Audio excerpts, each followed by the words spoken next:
Hey, greetings one and all. Chris Courtney here, new Pragmatic. It's time to get it underway. This is the pre-show. And it's kind of interesting. I've had some interesting, conversations over the past couple of days with some of you about troublesome clients, and I know firsthand what the root of many of these problematic clients are, and made a series of posts yesterday, mainly talking about when it's okay for a client to ask you to lower your fee. There are times where it makes total sense. Obviously, if what you quote somebody as a price is out of their budget, and they say, "Listen, that's just more than I can afford," I totally respect that. It's important for people to have budgets, but that doesn't mean that you just lower the fee. It means that you lower the fee and you change the scope of what you're offering. Mike Montero's Design as a Job has always been a really good guide for me. It came out like 6 years ago, but if you haven't read it, it's one of the books that I list as like a must read if you're a new designer getting into the game. Dan Mall also has a white paper on how to price jobs. Both of these are a book apart or a list apart. Productions. Sorry, I gotta move some stuff here. A book apart. One of these. You've seen these before. That obviously isn't the books that I'm referencing. I just happen to seemingly have a library of those. But my point is this: when you're pricing work, and somebody says, "I can't afford to pay you that much because it's out of my budget," you don't offer them the same work at a different price. You rescope the project. If you were going to come in and say, I'll do research for you, I'll do wireframing, I'll do a full build of your site, and then I will deploy it, and they say, "Oh, well, that's too much. I can't afford that price." Then what you might say is, "Okay, well, I've got to do the research to do the wireframes, and I will design a few templates for you, but you'll now have to handle the deployment because I'm not going to do that other side of it." Or you could say, maybe you don't want to do the research. Maybe you are very much, "I want to do front end stuff." You could say, "Listen, you're going to have to go have somebody do the research in the wireframes. I will come in and I will execute on whatever you have somebody else do, but I'll handle your build and deployment." Okay? Because I don't want to make this out like you can't. The only people this applies to is UX designers. It applies to UI designers too. If you're more UX focused, drop the deployment and the build. If you're more UI focused, drop the research. And my worry about dropping research is always the fact that it always gets dropped and never picked back up. That's the real worry there. But my point is, if somebody tells you they can't afford you, that's okay. Change the price, but also change the scope of what you're offering. Okay? Never offer the same amount of work for a lower fee. Just don't do that. Okay? On the flip side, if somebody comes by and they say, "Oh, well, this designer over here said they'd do it for half the price," congratulate them and move on. Don't take their crap. Because guess what? If they were really smart, they would say, "Oh, I found somebody. Thanks for applying." And they'd move on. They'd take the cheap one. If they tell you somebody is going to do it for half the price, nobody on their list is going to do it for half the price. They're just trying to get you to lower your price. That's all they're doing. They are gaming you. They are playing you. Don't fall for it. Okay? Somebody tells you you're out of budget, that's okay. All right? But don't come back and offer them the same thing for less. Equally, somebody tells you that somebody tells you that another designer said they'll do it for half. Let them take off. See ya. You're not gonna. First of all, we've already covered. You're not gonna do the same work for less. All right. So if somebody else says they're gonna do the same work for half, see ya. That decision has made itself. And you don't waste any more time on it. You got to move on to other projects. All right. So I just want to take a second and cover that, because the logic there is not. It's tweet friendly if you can like pack it down in a tweet, but sometimes it's difficult. All right, let's get this underway because CouchBot fired. So we might have to clip that part off and put it into a looped segment. But we'll come back to that. Greetings, one and all. Chris Courtney here, new Pragmatic. It is time for the feedback loop. Got a relatively light day today. Rebecca's back in here, and Katie. Yay, Katie. Good to see you. Katie's back in, so I'm going to go ahead and share my screen and get this underway. So Katie has a couple things here. She's attempting to add styles and make changes in her wireframes. She's getting a little confused on when to change a component and when to just change the style, if that makes sense. I don't want to make my footer bigger. I feel like I want to change everything about my previous wireframe. And then she has these test results from her usability hub, and it turns out 10 people chose this design. 10 people chose that design.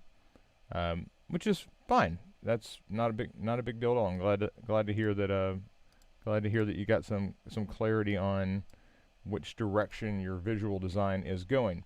So let's take off over here to Figma, and first of all, let's look at this footer. Oh, and this is good, by the way. I'm seeing that there are you've created some effects. Which is something I rarely do. Grid styles, I create that quite a bit. Effects, this is where you're like making drop shadows and stuff, which is fine. I think it's great. Other text styles here, your color styles, action, primary, secondary. You've got some text styles here. This is great. Okay, this is definitely what we're looking to have happen. Now, when we're getting in, you had a question specific to the footer, and I think I understand what is possibly happening, because when you grab this and you drag it, things are just kind of pulling all over, right? Okay, so what we actually need to do is we need to use these constraints, all right? And when you come in, like we're going to come in here to the footer, and let's see here. Footer is its own frame, which is fine. So I've got these vectors. Let's group these together, and I'm going to set them to the top, and I'm going to take this scale off. I don't want them to scale. I'm just going to say left. And let's see if they move anymore. No, but there's a ring around them. That's interesting. What is that ring? Oh, interesting. So I want to hide those for a second. Oh, weird. Okay, so there's a social media. I don't know if you necessarily need that or not. If I delete that, what happens? Does anything happen? And it doesn't look like it. So now if we pull down, like everything else is moving, but the social media icons are not, because they're set up to work to the top. So let's just grab the rest of this. So here's your links. Here's your divider. Here's your copyright. Here's your logo. Okay. So I'm going to group this, and I'm going to do the same thing. Because right now it's set the scale over here. And I'm just going to set it to top and left. Now when we pull this down, it moves accordingly.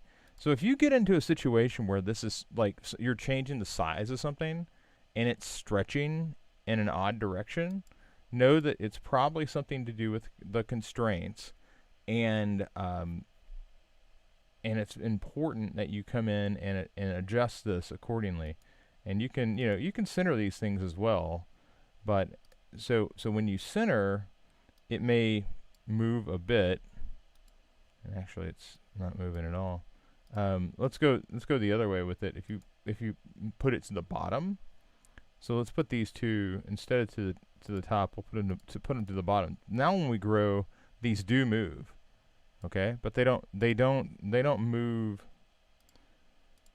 They don't move in a manner that is unpredictable, okay? That's basically it's taking the space from the bottom. It's anchoring and pulling the whole thing with it, but it's not stretching. Which is what that's what we're wanting to make sure happens, is that this information does not stretch. So that's to make that adjustment, it's very much going to be constraints, and that'll take care of you there.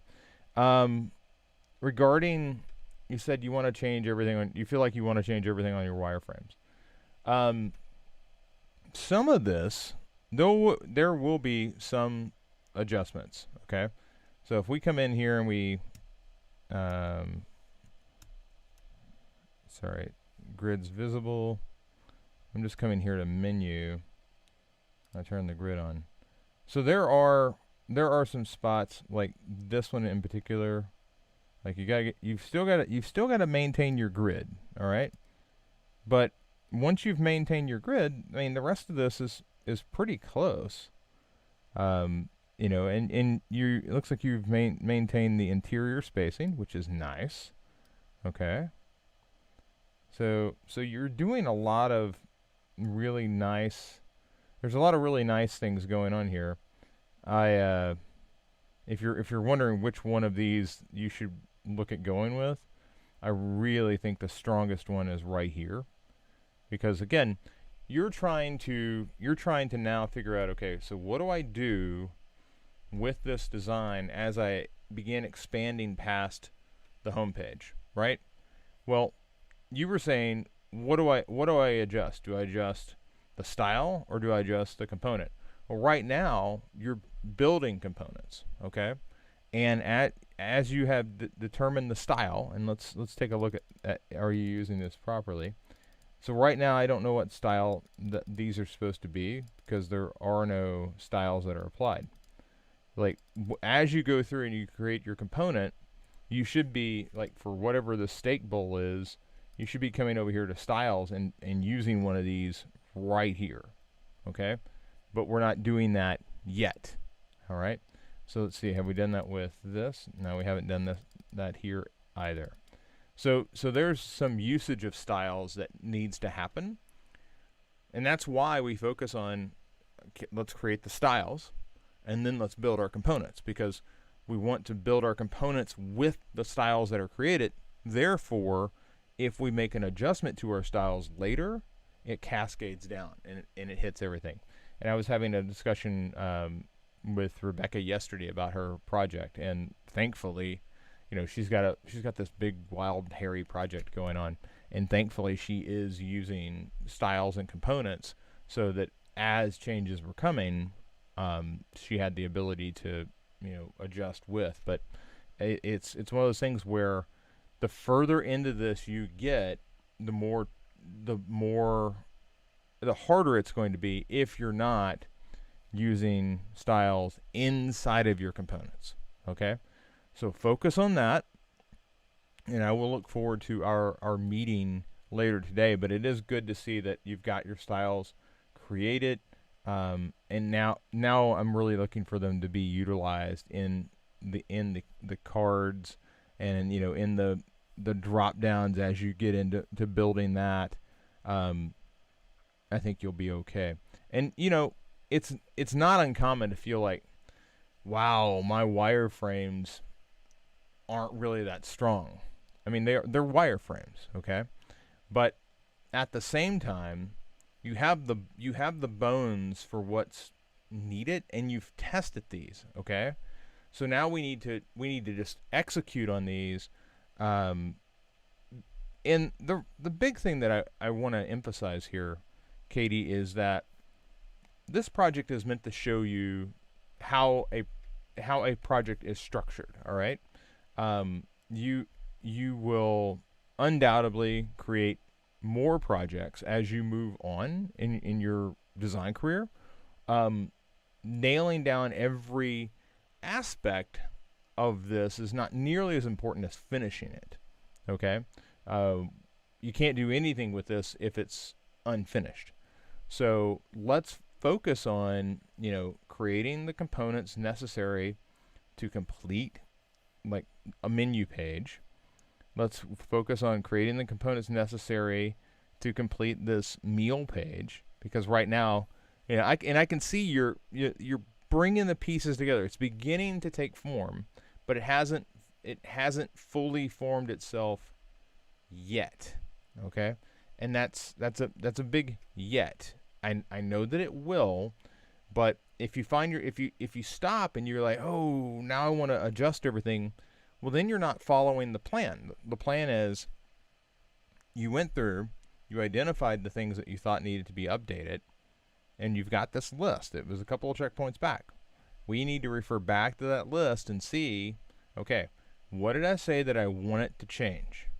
And then change those things, okay? It's okay to change. It's okay to come through and say, okay, I want to update this.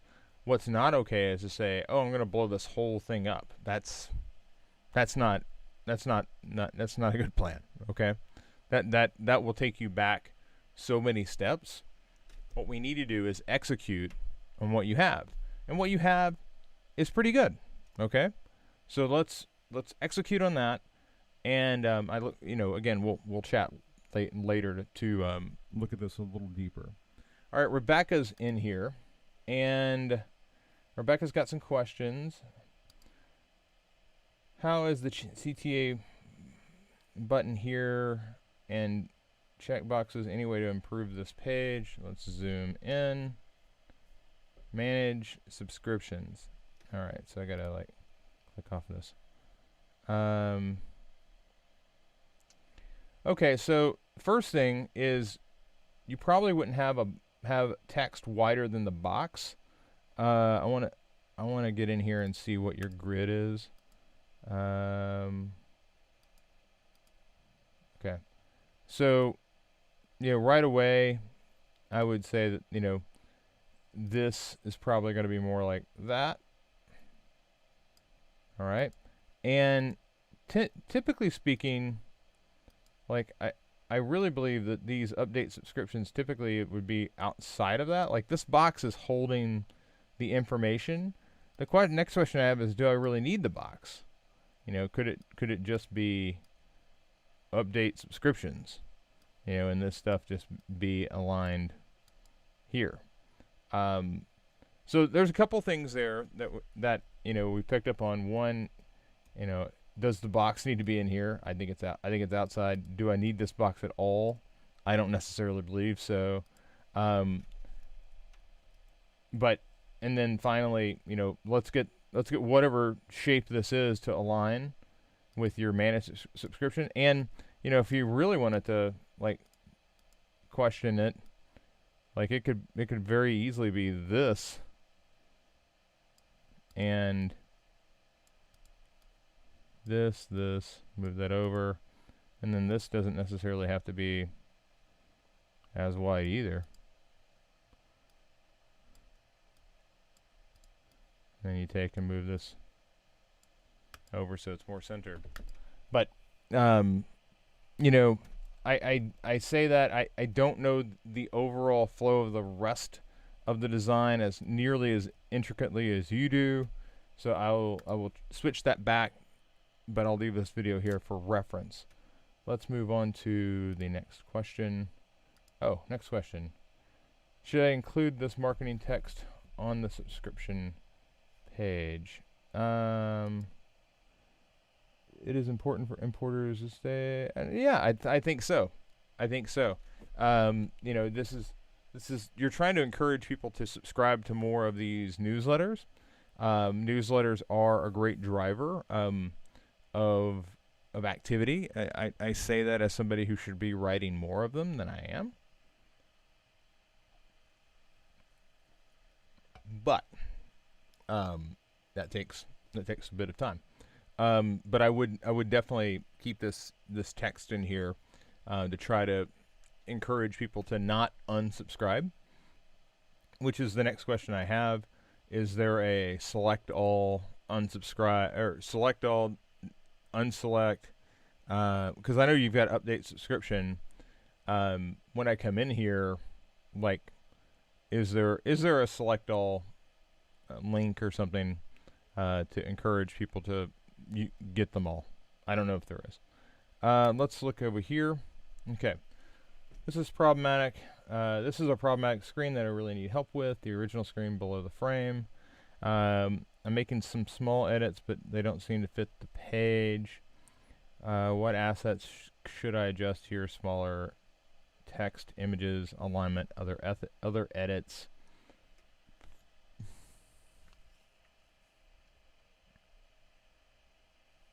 Okay. So my requested quotes. Product information, quote status. You said manage your quote button looks terrible. So let's click out of here. Oh, manage your quote. Yeah. So I'm guessing that he wants a manage your quote element. How big are these? Okay, this is 18.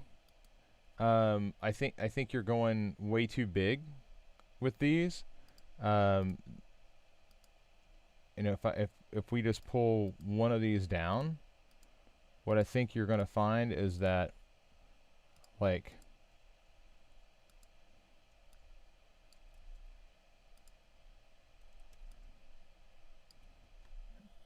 you know, these are too deep right now. I think you're looking more at like 14, maybe, possibly 12.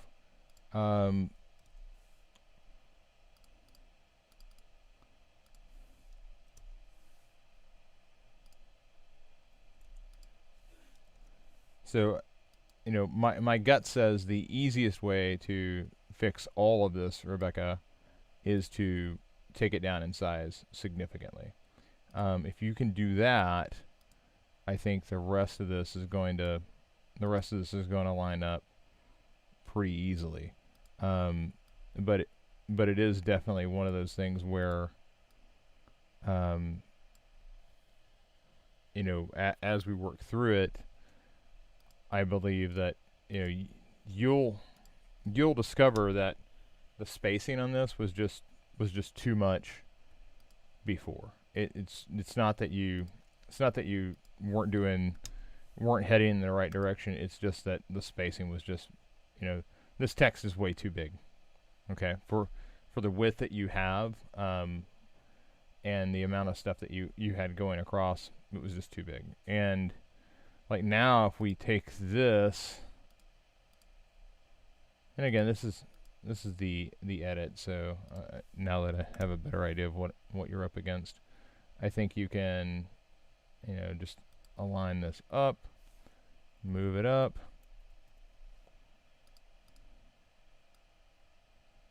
You know, everything's just a bit out of scale. Okay, and you know, again, let's get rid of this stuff. Let's just get rid of all that.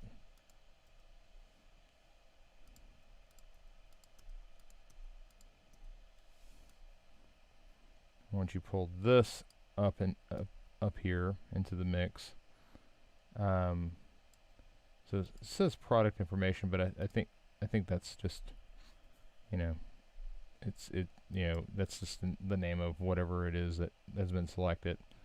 But here, you know, manage your quote. You know, do you need a big button, or can it be a link, just for manage your quote? And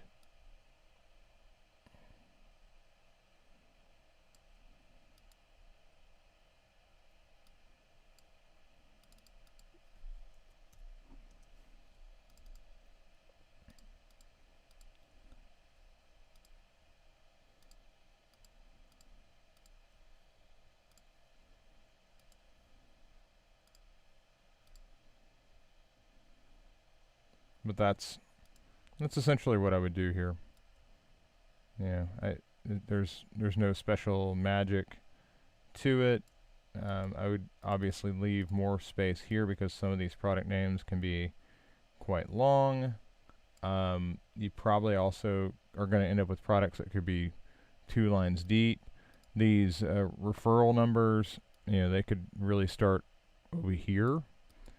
You know, or you know, this you've now adjusted the space to where you could bring everything in. You know, I'm not sure. It seems to me like for one of these tables, you probably want to use the full width where possible. But I just wanted to like point out that like you've taken everything down to such a degree that you don't necessarily need as much space. Although the factory name could change. Data request is going to be pretty standard. So I don't know. I'm worried about the variable length of this and that. I feel like I'm not leaving enough room for that factory to get longer, and I know some factories can. So again, I think the really clear thing here is to like shrink down the size of the text overall in these tables. 18's too big, and move forward from there. Okay, and then finally, sorry. Let's get in here. Where did my quote? Yeah. Are these tags better in gray or in blue color? Client doesn't want orange, but I'm using orange in the product name and quick quote area. Maybe you need to change clickable text here. Oh, cancel. I didn't mean to close that.